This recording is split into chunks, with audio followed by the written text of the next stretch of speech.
So I was asked to shoot a video on how to make roux for gumbo. So I am at the market. I'm gonna let you know what ingredients to pick up.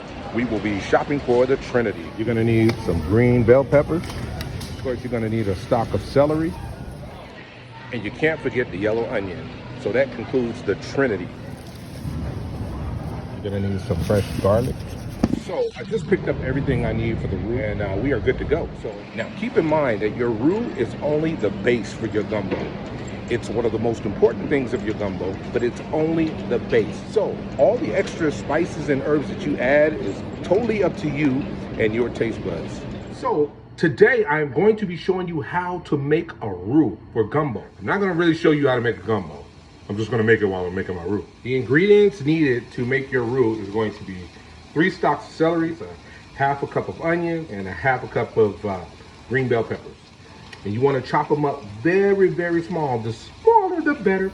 Celery, some green bell peppers, and onions. Okay. Later on, I'm going to be adding some garlic to the pot.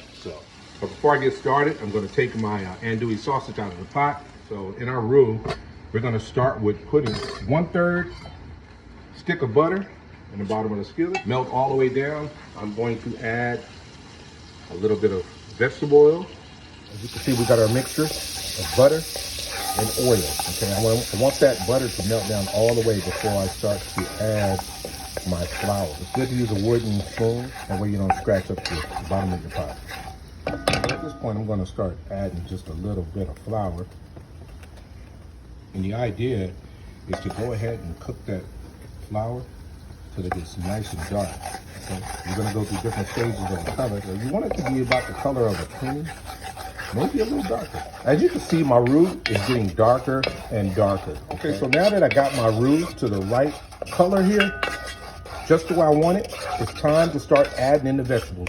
I'm going to start with my onions because it's going to take onions a little longer to break down than everything else. All right, add the onions in there. I'm just going to go ahead and work it around. You're gonna really start smelling it. Oh, that's what I'm talking about. I'm gonna add my peppers. Work it, work it, work it. And I'm going to add my celery. Come on now, there we go.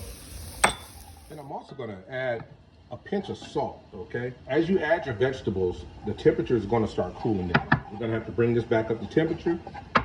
If only you could smell it. Now at this point, my onions are pretty translucent, so I'm going to add garlic, okay? You always want to wait because garlic will burn very fast, so you want that to be the last thing you put in there. So we're going to hit that for a couple of minutes, then I'm going to add some beer to my mix, and then we'll add the chicken stock. That's it. Okay, so I added my beer, and at this point, I'm going to put that chicken stock in here. This is the look that I've been wanting to go with here. And I'm gonna start adding my chicken stock. I mixed the chicken stock with the roux, and it has all come together. The temperature get right back up, and it is good. So let me go ahead and, ooh, we're looking good. We're looking good there, you guys. I like to taste the gumbo before I put the shrimp inside. Just in case if I have to add a little something to it, I don't want my shrimp to cook so long. All right, look at that, look at that, looking good.